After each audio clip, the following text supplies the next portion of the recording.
Minute Papillon, c'est Sandra et aujourd'hui je suis très heureuse de vous retrouver parce que de nouveau on se retrouve avec Jérôme, notre expert diagnostic qui va vous présenter exceptionnellement comment on fait un diagnostic de performance énergétique. C'est parti Jérôme, on y va? On est parti. Allez go!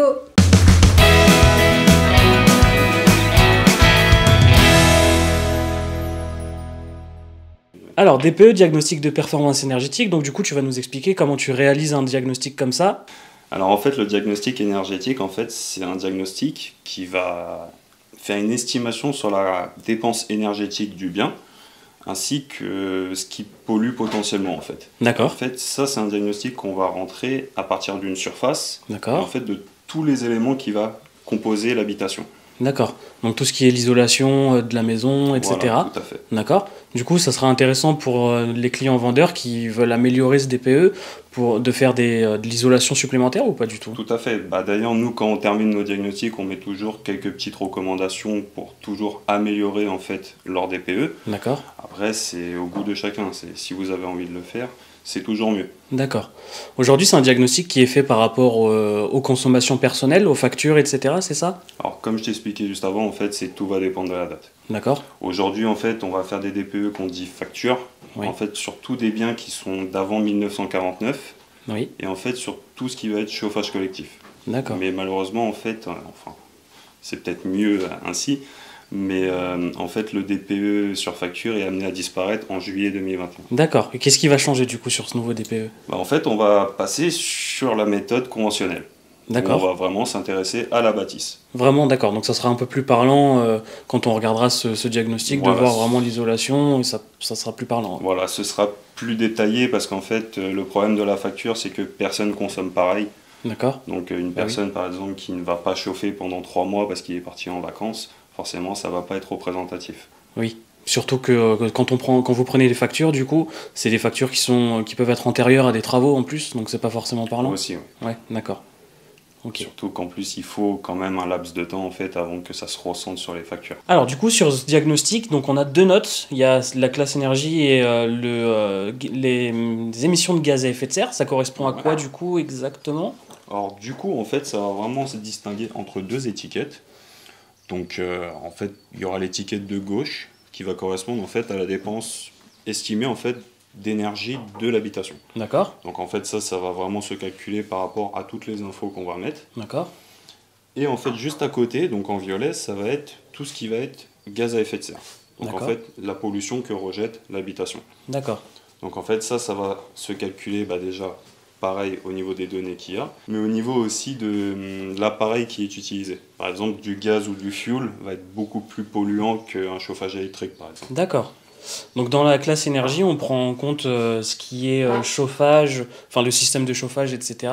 Et dans la gaz à effet de serre, on prend plus en compte l'isolation, ou les deux sont pris en compte sur les deux? Sur les deux, mais l'énergie, en fait, ça va vraiment englober tout. D'accord, C'est-à-dire vraiment le système utilisé ainsi que tout ce qui va composer. d'accord, L'isolation avec l'épaisseur. C'est pour ça que nous, en tant que diagnostiqueurs, c'est toujours bien qu'on ait les documents pour avoir le plus de précision possible au niveau de ce qui est utilisé. d'accord, Et vraiment, pour le gaz à effet de serre, ça va être beaucoup plus par rapport à l'énergie utilisée. d'accord, ok. Donc c'est là vraiment le système de chauffage, savoir si c'est du fuel, de l'électrique ou du gaz. Voilà. En D'accord. fait, de toute façon, le fuel, le gaz, tout ça est amené à disparaître de plus en plus. D'accord, donc on finira sur de l'électrique, pompe à chaleur surtout, je pense. Voilà, parce qu'aujourd'hui, c'est vraiment l'énergie qui pollue le moins. D'accord, ok, intéressant. Ok. Donc quand tu rentres du coup, dans une maison pour faire ce diagnostic-là, tu vas regarder un petit peu justement tout ce qui est isolation, le vitrage, etc. Voilà, tout à fait. Ok. Bon, on va voir comment ça se passe du coup. Allez, on est parti. Allez. Alors du coup, quand tu fais ton DPE, je vois que tu as le détail sur ta tablette, donc du coup, dis-moi un peu plus sur ce détail. Qu'est-ce que tu regardes? Alors, en fait, voilà, ça va détailler toutes les choses que je vais devoir rentrer pour calculer mon DPE. D'accord. Donc, je vais rentrer chaque mur, disons sur quoi il donne, si ça donne sur un local chauffé, si ça donne sur l'extérieur. D'accord. Je vais essayer, soit pour l'isolation, je vais me baser sur des documents fournis par le propriétaire, Ok. ou sinon, je vais essayer, bon, avec par exemple une paroi sur le mur où c'est un peu plus décalé, si je peux voir si c'est l'épaisseur de l'isolation. Sinon, je vais me baser tout simplement en fait sur l'année de construction. D'accord, ok. On n'a pas forcément toujours accès à ces documents ou un accès pour voir l'épaisseur exacte. Le mieux, c'est quand un client il a ses factures d'isolation, s'il a fait des travaux, etc. Ouais, ça c'est le top du top. D'accord. Parce que vraiment, on a tout détaillé. D'accord. Après, je vais rentrer aussi tout le reste. Donc les planchers, disons sur quoi ils donnent, voir s'ils sont isolés. D'accord. Les plafonds, généralement si ça donne sur un comble ou directement sur l'extérieur.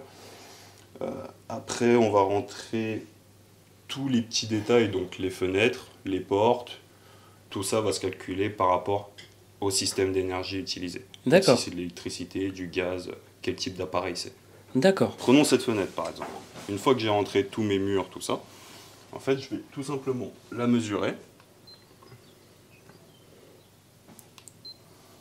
que j'intégrerai directement en fait sur le mur concerné. Donc là en l'occurrence c'est un mur donnant sur l'extérieur. D'accord. Et en fait je vais rentrer tout le détail de la fenêtre. Si D'accord. elle est en PVC, en aluminium, si c'est du simple ou du double vitrage, si elle a un volet électrique ou un volet bois. En fait vraiment tout le détail de la fenêtre. D'accord. Donc toutes les menuiseries, tout ce qu'il y a. Voilà, tout à fait. D'accord. Pareil pour les portes.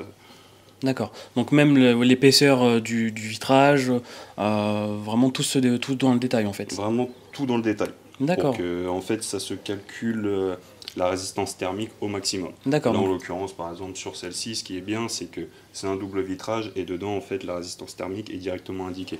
d'accord. Donc c'est ça qui joue vraiment dans la note en fait de la classe énergie et du gaz à effet de serre. Du coup. Voilà, tout à fait. Donc là, D'accord. sur du double vitrage, par exemple, là, c'est de l'aluminium. Oui.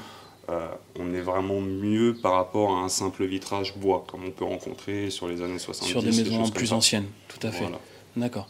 Donc c'est plus intéressant, c'est ce qu'on disait tout à l'heure, si on est en simple vitrage par exemple, de faire le changement de vitrage justement pour être mieux noté en fait.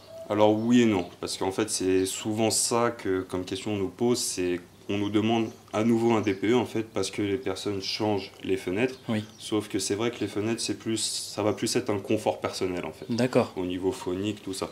Après sur une maison comme ça où il y a beaucoup de fenêtres, ça peut jouer. D'accord. Mais par exemple sur un appartement où on va avoir 4-5 fenêtres, forcément c'est pas quelque chose qui va faire bondir la note. Oui, c'est moins intéressant, d'accord. Voilà. D'accord. Mais après c'est toujours bien en fait pour un confort personnel. Pour un confort personnel, mais pour une vente, c'est pas forcément si c'est pas visible tout de suite sur ce diagnostic-là, c'est pas intéressant en fait. D'accord. Alors du coup, ce qui est le plus intéressant à regarder sur une maison, du coup, ça va être le type de chauffage, c'est ça? En plus de l'isolation, En ouais, plus de c'est l'isolation. vraiment ça qui va beaucoup jouer en fait sur la note qui va ressortir. D'accord. Que ce soit sur l'étiquette énergie ou que sur l'étiquette de pollution. D'accord. Et qu'est-ce qu'on a donc comme type de chauffage et lesquels seraient les plus intéressants du coup en classe énergie? Alors aujourd'hui on a l'énergie propre, on va appeler ça l'énergie propre, ça va être tout ce qui va être électrique. Donc des pompes à chaleur, des radiateurs avec un ballon d'eau chaude électrique. D'accord. Mais malheureusement en fait on va gagner en pollution, mais on va perdre forcément en énergie. Car D'accord. aujourd'hui c'est vraiment considéré comme énergivore. Oui, je comprends. Comparé en fait à d'autres énergies dont le gaz ou le fuel, qui eux sont des énergies qui vont beaucoup plus polluer, même Oui. si aujourd'hui par exemple dans le gaz on fait des appareils très bien comme des chaudières à condensation, tout ça. Mais voilà, on va gagner en énergie, mais de l'autre côté on va perdre en D'accord. pollution. Donc c'est pour ça que finalement, aujourd'hui, le plus intéressant, ça serait quoi? La pompe à chaleur du coup? Bah, on va dire que si on voit dans vraiment l'avenir, Oui. le mieux ce serait l'électricité. D'accord. Aujourd'hui il y a pas mal d'appareils qui sont très bien comme des pompes à chaleur. Oui. Mais c'est vrai que le fuel est amené à disparaître, ainsi que D'accord. le gaz. Oui. Donc, D'accord. Parce que c'est justement, c'est les plus polluants. Exactement. D'accord, ok. Donc on peut avoir aussi des chauffages d'appoint. Est-ce que ça compte ça dans un diagnostic de performance énergétique? Tout ce qui est poêle à bois, cheminée, etc. Bien sûr, ça va jouer. Après, tout dépend de l'espace que ça va occuper. D'accord. Par exemple, ça arrive souvent qu'on soit sur une chaudière gaz, mais qu'à l'étage, par exemple, on ait des splits d'une pompe à chaleur. D'accord. Donc ça va jouer. Donc nous, en fait, on va rentrer ces données-là. On va pas uniquement rentrer le système principal. D'accord.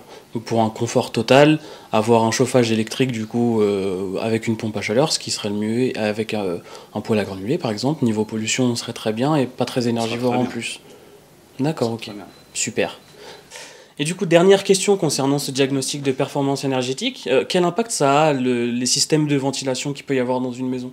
Alors, ces systèmes de ventilation ne font qu'améliorer en fait la note. D'accord. C'est vrai que déjà c'est quelque chose qu'on va souvent recommander. Par exemple, sur tout ce qui va être ancien, donc dans les années 60, 70, c'est vrai que c'est beaucoup en fait de ventilation haute ou par des conduits, des choses comme ça. Et c'est vrai que par exemple, une ventilation double flux, ça va vraiment avoir un impact sur la note. D'accord, donc il y a vraiment des types de ventilation qui sont plus influentes que d'autres sur la note. Voilà. Donc une ventilation double flux, c'est le plus intéressant apparemment du coup. Voilà. Ok, super. Et voilà, c'est terminé pour cette vidéo. J'espère que vous avez passé un excellent moment avec nous. Merci Sandra de m'avoir invité. C'était un plaisir comme d'habitude. Vous avez vu, Jérôme, il répond avec précision à toutes mes questions parce que moi, des fois, je me demandais comment il faisait. Alors, depuis que je suis agent immobilier, bien évidemment, je le sais. Mais du coup, c'était super intéressant et toujours aussi précis. J'adore travailler avec toi. C'est comme d'habitude. C'est un vrai poteau. Merci pour tout. À très vite. À très vite.